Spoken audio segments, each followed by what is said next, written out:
Bienvenue et bonsoir à tous.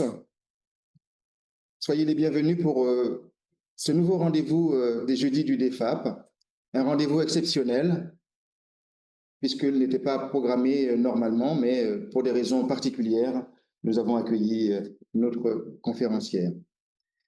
Toute l'équipe du DEFAP se joint à moi pour vous souhaiter à chacun et à tous une très belle et heureuse année, placée sous la bénédiction du Seigneur Jésus-Christ. C'est avec une joie immense et un très grand honneur que nous accueillons ce soir la docteure Fidèle Fifamé Oussou Bandone. Chère Fidèle Fifamé, il faut dire les deux, hein, il faut dire les deux. Fidèle Fifamé, j'ai été briefé avant. Chère Fidèle Fifamé, un immense merci de faire escale au DEFAP ce soir durant votre tournée européenne pour partager vos réflexions avec nous. Je dis tournée européenne parce que vous êtes passé par la Suisse, vous êtes à Paris maintenant et vous irez ailleurs après. Voilà. Pour ceux qui ne la connaissent pas encore, la docteure Fidèle Fifamé est une figure majeure du protestantisme béninois et africain. Pasteur de son église, l'église protestante méthodiste du Bénin depuis 25 ans, elle est actuellement directrice de l'Alliance biblique du Bénin. Votre parcours, Fidèle Fifamé, est marqué par une polyvalence exceptionnelle au service de l'Évangile et de votre pays. Théologienne et éthicienne, vous êtes une voix de référence sur la place des femmes dans la société, et pas seulement béninoise, et notamment à travers l'ONG Déborah que vous présidez, n'est-ce pas? Oui. Voilà. Et vous avez aussi de nombreuses contributions dans des ouvrages, dont il y en a un ici. Voilà. Vous êtes aussi formatrice engagée et vous travaillez sans relâche au leadership des femmes, à l'animation biblique, Oui. notamment à travers la CEVA. Vous êtes aussi une actrice du développement et vous investissez aussi bien sur les questions de souveraineté alimentaire que sur la protection de l'environnement, thématiques qui vous sont chères. Vous êtes une auteure prolifique, donc je n'ai pas fait la liste de vos ouvrages, mais en tapant votre nom sur Google, on trouvera. Vous nous aidez à lire la Bible autrement. C'est un titre. Lire la Bible autrement. Pour relever les défis actuels du continent africain et du monde. Cher Fidèle Fifamé, c'est un privilège de vous écouter ce soir, vous accueillir ce soir. Je vous cède sans plus attendre la parole, selon le format que nous avons défini ensemble. À vous. Merci beaucoup. C'est un honneur pour moi d'être là. Mesdames et messieurs, bien-aimés, chers amis du DEFAP, merci à l'équipe d'organisation, à chacun et à chacune d'entre vous ici présentes ou unis à nous par-delà les écrans. Je vous salue. Je disais tantôt, c'est un honneur de prendre la parole dans ce lieu où la mission se conjugue avec la rencontre. Ce lieu qui est notre lieu à nous tous et qui respire l'amour de Dieu, la diversité, la rencontre autour de la foi.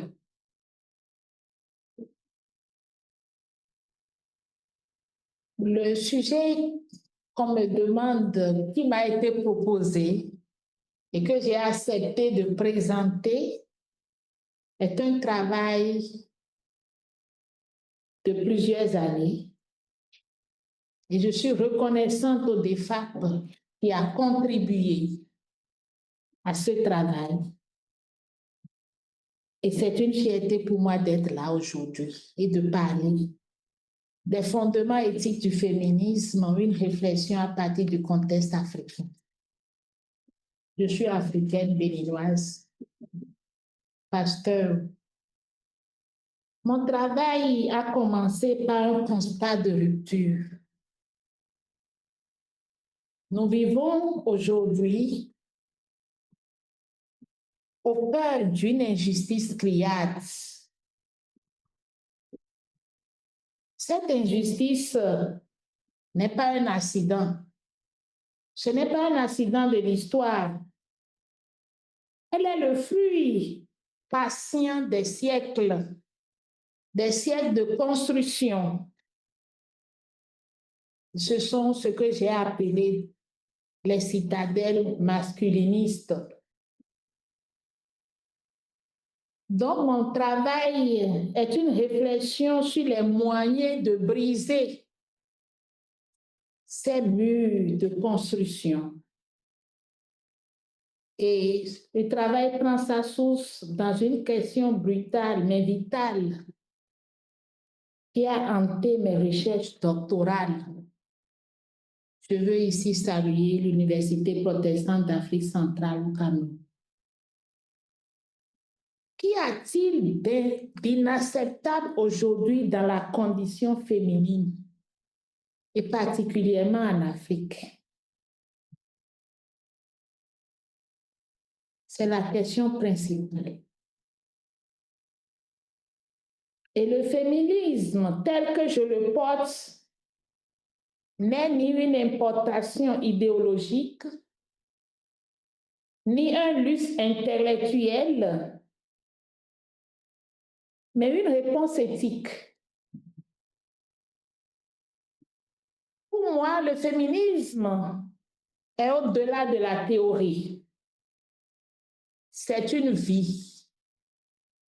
C'est le refus viscéral de ce silence imposé par ces citadelles masculinistes et qui se traduit par la précarité, le non-droit, l'injustice autour des femmes. Mon travail s'attachera à nommer ces réalités pour proposer les clés de changement social durable. Et pour ce faire, j'articulerai mon propos autour des 3 piliers essentiels que sont la déconstruction des citadelles masculinistes,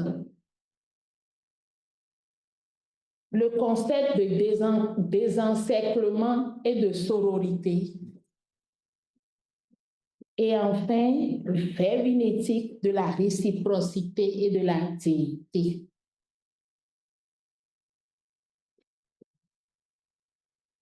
Pour moi, il ne s'agit pas seulement de parler de la femme, mais de parler de notre commune humanité. Car, comme nous allons le voir, on ne désencercle pas une femme sans désencercler toute la société. J'aborde le premier point, déconstruire les citadelles masculinistes. Le premier pas de ma démarche est celui de la déconstruction. Nous devons avoir le courage de regarder en face ce que j'appelle les citadelles masculinistes. La déconstruction de ces citadelles est un impératif éthique. Pour comprendre l'injustice criarde dont souffrent les femmes, vous les connaissez, ce n'est pas à moi de le dire, posez la question aux femmes, elles vont vous dire qu'il y a un mal-être dans la société vis-à-vis d'elles. Il faut d'abord nommer le système qui fait souffrir la femme.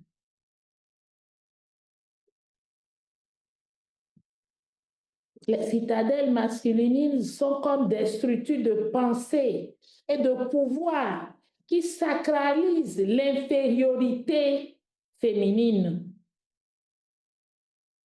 Ces citadelles ne sont pas seulement physiques, elles sont symboliques également. À travers ces citadelles, la société a construit une infériorité qui n'existe pas dans la biologie. Il s'agit de comprendre comment la société a transformé le sexe biologique en un outil de pouvoir pour ériger le genre en système de domination. Cette analyse rejoint celle de Simone de Beauvoir, une grande philosophe citée dans l'ouvrage qui démontre la condition féminine. Elle présente la condition féminine et elle dit qu'elle n'est pas une donnée biologique, mais une construction sociale. Sa phrase mignon, c'est « on ne naît pas femme, mais on le devient ». En Afrique, cela passe par l'analyse de structures comme la polygamie, le déni de l'héritage foncier, mais plus encore, nous devons interroger la chrétienté. Si l'Évangile est un message de libération, l'Église a été parfois, par ses interprétations patriarcales, une complice de l'oppression de la femme. Comme les pionnières de Woman's Bible, à travers Cady Stanton, nous devons libérer le texte biblique des lectures qui emprisonnent la femme dans la soumission. Et vous avez dit tout à l'heure, un de mes livres, un de mes articles, c'est « Lis autrement la Bible ». Oui, nous devons lire autrement la Bible et le sortir de l'enveloppe patriarcale. Dans une Bible des femmes, vous avez ça ici, dans une Bible des femmes, sous la direction de Elisabeth Parmentier et Lauriane Savoie, cette déconstruction est soutenue en montrant comment les traductions ont transformé des titres de fonction. Elle rappelle que des femmes comme Phoebé étaient des diaconesses, étaient des diacres, ministres à part entière, mais on les appelle servantes. Prouvant que les citadelles ne sont pas la parole même, mais ce sont des constructions. Des constructions qui prennent parfois, et je vais dire, qui prennent naissance à partir des traditions linguistiques ou à partir des cultures ou de la coutume. Nous devons les connaître et pouvoir les déconstruire. Et pour cette déconstruction, j'aborde ce que j'ai appelé deuxième point, le concept de désencerclement et de la sororité. Au cœur de mon travail se trouve le concept de désencerclement. La femme africaine et béninoise est souvent encerclée par des barrières culturelles, religieuses et économiques. Pour sortir de cet enfermement, j'ai développé ce concept clé qui n'est pas le mien. Je l'ai emprunté au professeur Marcelin Dossou-Setonji qui parle de désencerclement comme un processus par lequel la femme brise toutes les barrières pour accéder à sa pleine citoyenneté, pour accéder à sa pleine créature telle que Dieu l'a voulu. Ce mouvement ne se fait pas dans l'isolement. Ce mouvement se fait avec les autres, avec la parole de Dieu. Et dans le monde du féminisme, ce mouvement se fait avec le mot appelé sororité. La solidarité entre les femmes. On nous dit souvent que les femmes ne sont jamais ensemble pour de bonnes choses. Mais la parole de Dieu nous a montré et prouve que c'est ensemble que les femmes sont allées faire la découverte de Jésus ressuscité. Et cette sororité est la base de la transformation de la vie des femmes. C'est le moteur même pour apporter la transformation à la femme. C'est par cette unité que naît l'empowerment, l'autonomisation, permettant à la femme de passer du statut de victime à celui d'acteur, d'actrice de l'histoire.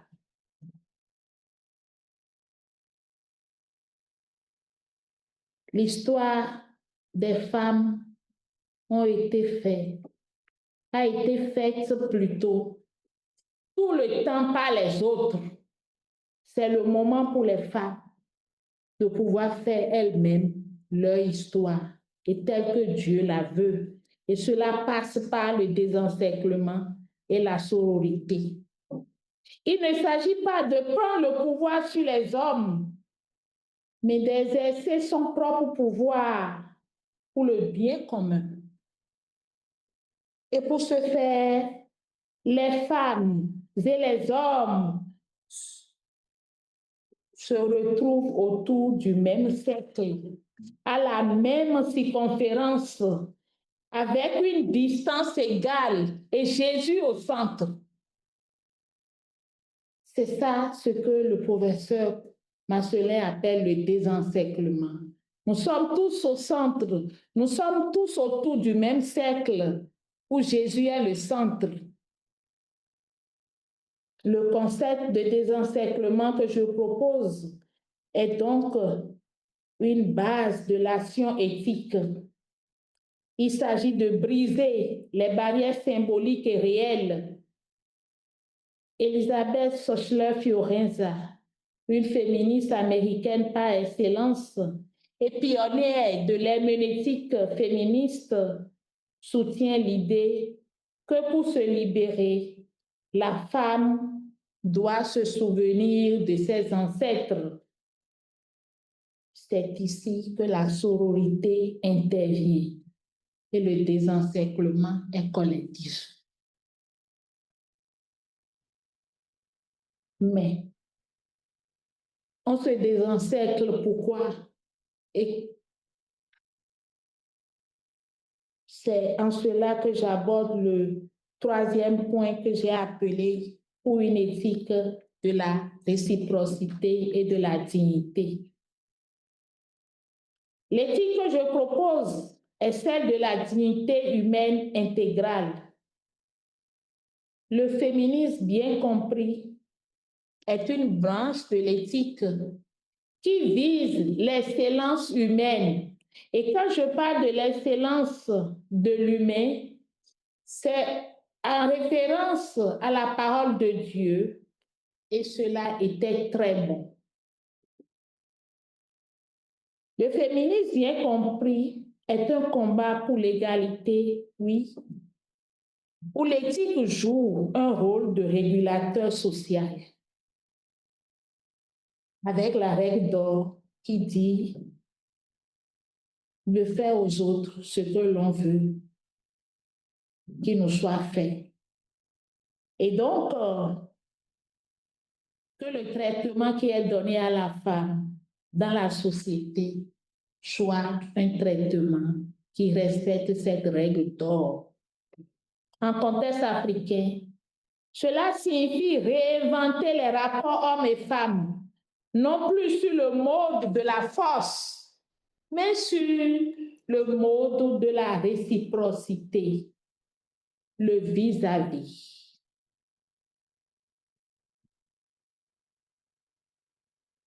Le féminisme libère aussi l'homme. Il le décharge du poids d'avoir dominé pour exister. n'a pas besoin de dominer avant d'exister. Cette dignité retrouvée est la condition sine qua non pour que nos églises et nos sociétés soient de véritables lieux de justice. Nous avons longtemps confondu le sexe biologique avec le destin social.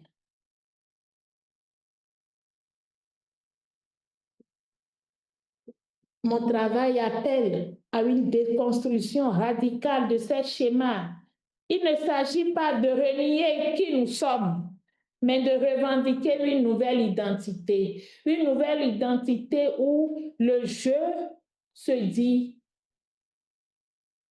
de manière éthique. Et ce je, c'est le je que Dieu lui-même nous demande d'avoir. Aime ton prochain comme toi-même. Quand tu n'as pas de l'amour pour toi-même, tu ne peux pas aimer l'autre. Et donc, il ne s'agit pas de renier qui nous sommes, mais de revendiquer une nouvelle identité. Cette identité qui est celle que Dieu nous donne, image de Dieu, semblable. Je lui ferai une aide semblable. Le but n'est pas de copier l'homme, mais de revendiquer une identité propre. La femme n'a pas besoin de devenir homme, de faire comme l'homme, mais de rester femme dans son identité, celle que Dieu donne. J'ai dit image de Dieu, vis-à-vis, aide semblable. L'éthique féministe africaine vise l'autonomisation, c'est-à-dire la capacité à définir sa propre identité.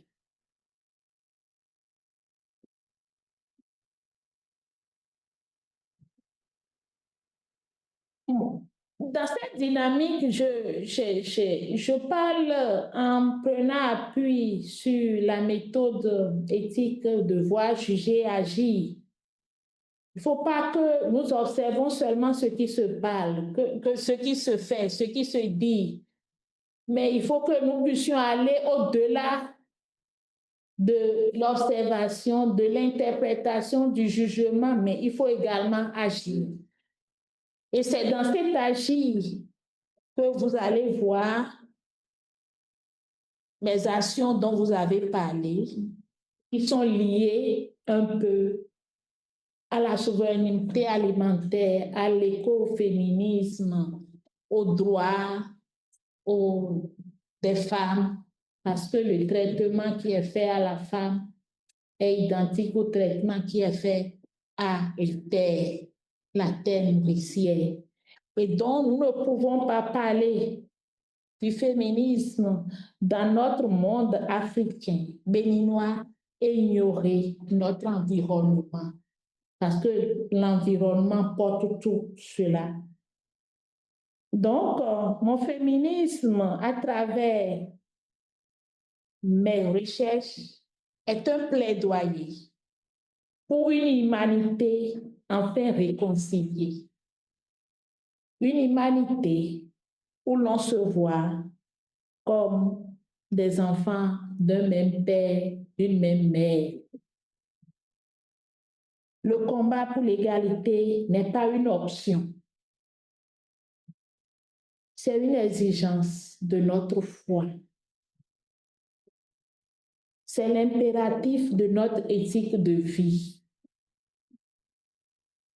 Le féminisme, tel que je le conçois, j'avais dit tantôt, est une quête de l'excellence humaine telle que le Seigneur lui-même le veut. Je vous donne la vie et la vie en abondance.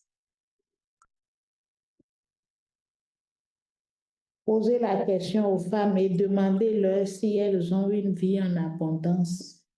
Je suis sans au Bénin, je ne suis pas sûre que 50 vous diront qu'elles ont une vie en abondance. Et donc, le féminisme aide à cette plénitude de vie dans le Seigneur, mais avec les autres. Et l'autre que la femme a en face, c'est l'homme. Donc, le féminisme se fait pour restaurer la dignité de la femme. Et en restaurant la dignité de la femme, c'est restaurer la dignité de l'humanité, parce que la femme, elle est la mère de l'humanité. Elle est la mère de l'humanité. C'est restaurer l'image de Dieu. Oui, c'est pas facile de prononcer le mot féminisme dans notre contexte. Et vous allez voir qu'il n'y a même pas un mot dans la langue locale, dans notre langue maternelle, comme on le dit, pour dire le féminisme. Mais au-delà du mot, les actions qui reflètent ce que je viens de dire sont là et qui expliquent que les femmes sont dans ce mouvement de la quête de la dignité au quotidien, de la restauration de la dignité. Et nous avons dans l'histoire ces femmes qui accompagnent cette quête. Nous pouvons parler des femmes Amazones du Bénin. Nous pouvons parler des femmes nanabèzes, qui sont ces femmes braves, vaillantes, et qui nous inspirent dans la dynamique de notre réflexion, montrant que la femme doit vivre avec la conviction qu'elle est porteuse de vie. Et être porteuse de vie, ce n'est pas être muette, mais être dynamique et agir pour la gloire de Dieu. Le féminisme libère la femme de la soumission, du mutisme, mais libère également l'homme de la tyrannie et libère la société du patriarcat. Le féminisme n'est pas que l'apanage des femmes, mais c'est également l'apanage des hommes. Il y en a qui font du féminisme et qui ont compris que quand la femme est sauvée, libérée, c'est toute la société avec. Le féminisme, je le dis, n'est pas contre les hommes, mais c'est un chemin, une vie. C'est au-delà de la théorie. C'est une vie de restauration. Une vie qui rencontre la volonté de Dieu, comme nous le disons dans le Notre Père, que ta volonté soit faite. Et la volonté de Dieu ne peut pas se faire dans l'injustice et dans la maltraitance d'une partie de l'humanité. Vous comprenez avec moi que le féminisme est ce cri éthique qui permet de déconstruire le mal-être de la femme, le mal-être de la deuxième moitié de l'humanité.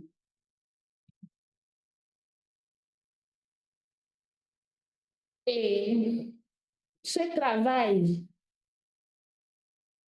est bien développé dans le livre que vous voyez, Les fondements éthiques du féminisme, publié à Globe Éthique en 2016,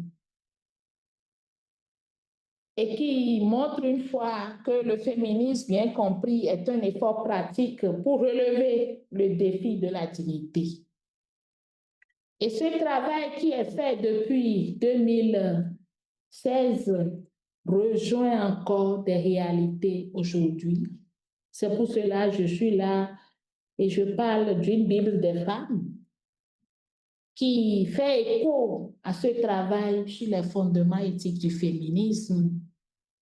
Cette Bible des femmes, une Bible des femmes, est un document qui retrace les figures féminines de la Bible avec écho à la vie des femmes dans notre monde d'aujourd'hui.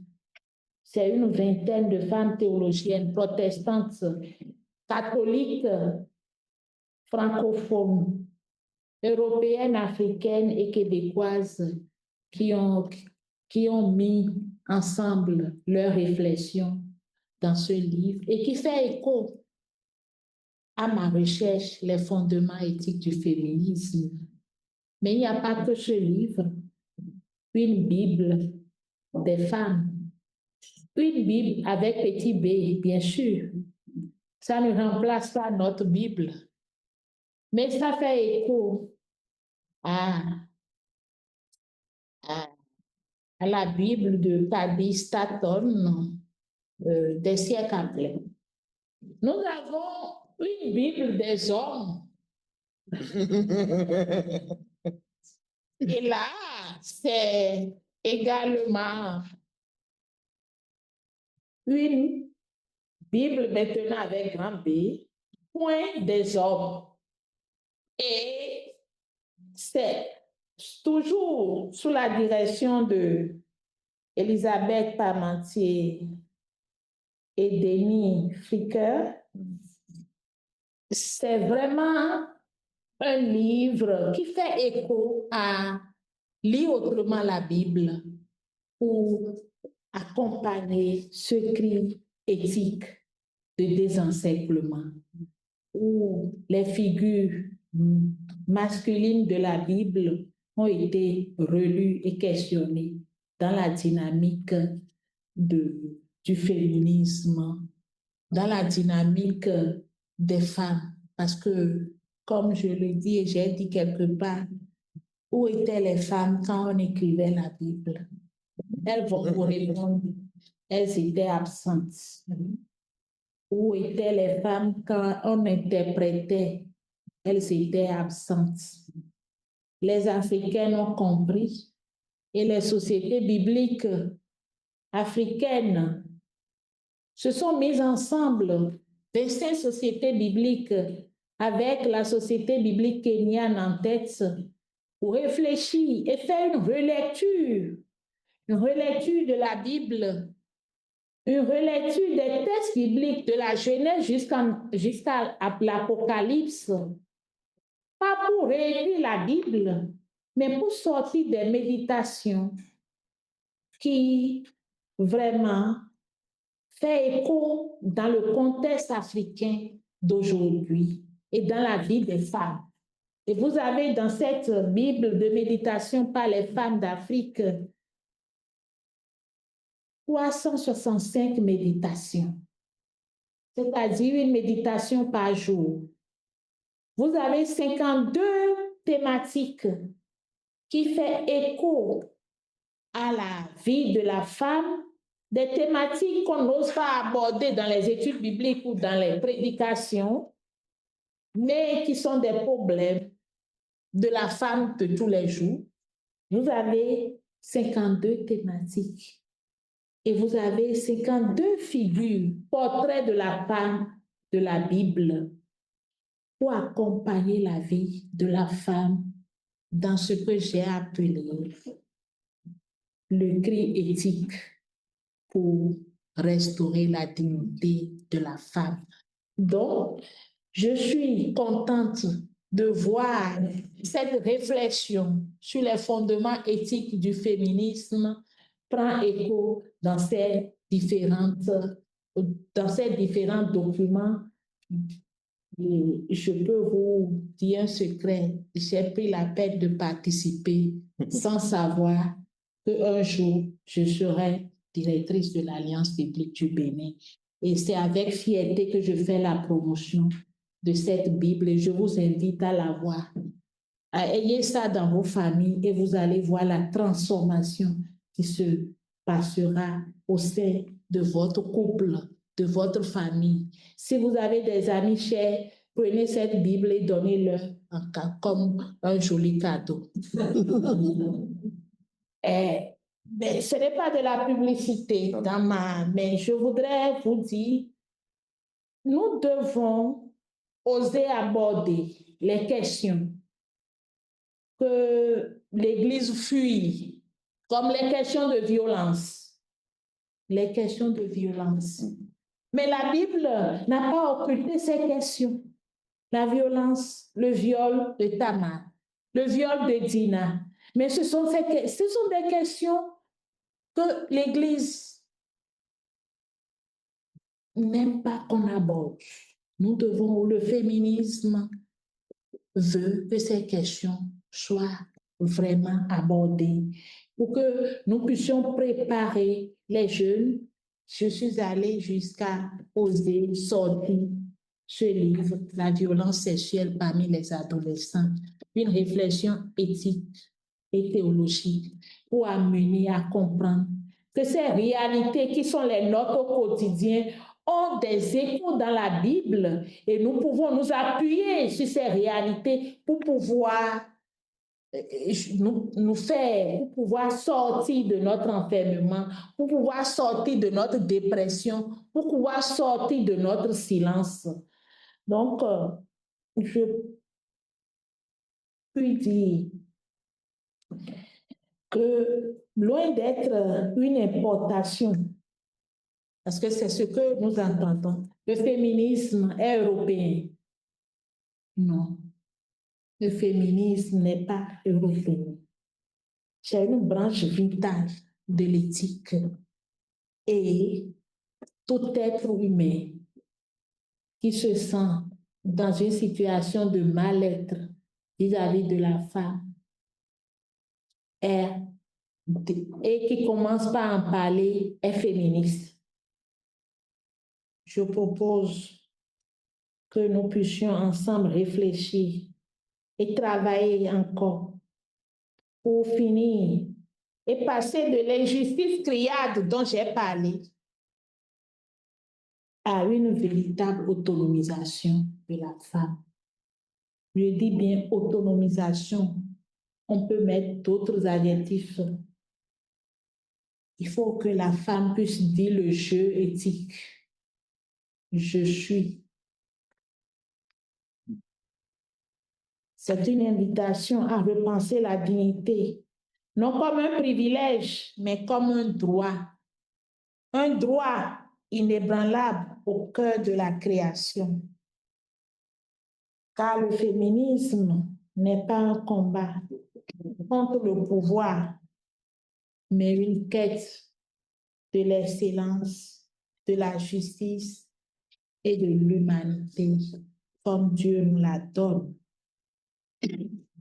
En m'appuyant sur la voix de mes sœurs théologiennes, féministes, j'affirme que désencercler la femme, c'est libérer l'homme.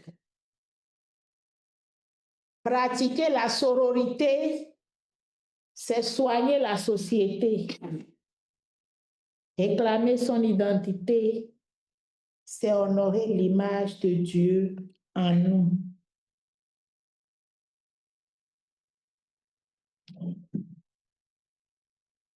Mon livre ou mes recherches ne sont pas une conclusion, c'est une porte ouverte.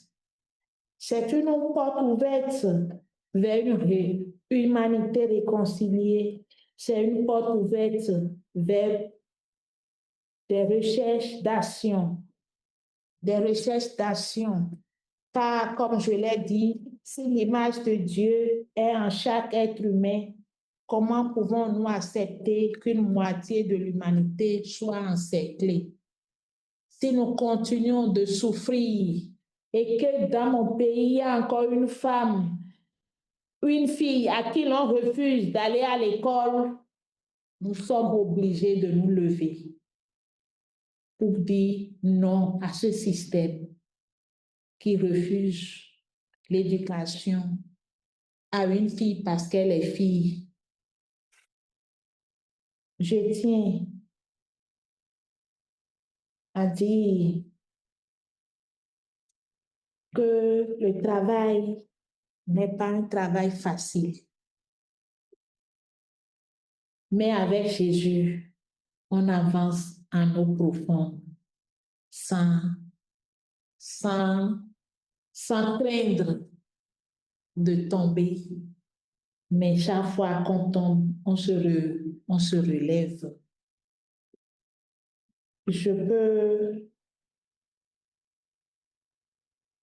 continuer et montrer que nous devons sortir des mythes qui ont été construits pour nous amener là où nous sommes. Et ces mythes, pour les déconstruire ou bien pour sortir de ces mythes, nous avons un seul modèle. Jésus, c'est celui que j'appelle le modèle féministe par excellence. Jésus est le modèle féministe par excellence. Et je vais vous inviter à reprendre le livre de Luc et comparer les actions de Jésus dans le livre de Luc. Vous allez voir vraiment une parité qui ne dit pas son nom. Le néo-testamentaire ne va pas me démentir. Donc, pour nous déconstruire, pour sortir de, je vais dire, de ces mythes, des citadelles masculinistes, nous sommes appelés à aller à l'école de Jésus, qui, dans son monde juif, n'a pas eu peur de parler avec des femmes seules, n'a pas refusé le toucher des femmes, n'a pas refusé la guérison des femmes, même au-delà de la loi. Nous devons revoir, ou bien nous devons aller à la conversion du regard sur la femme en allant à l'école de Jésus. Ce regard sur la femme, c'est un regard féministe. Le regard que Jésus a sur la femme est un regard féministe. D'autres vont parler d'un regard révolutionnaire.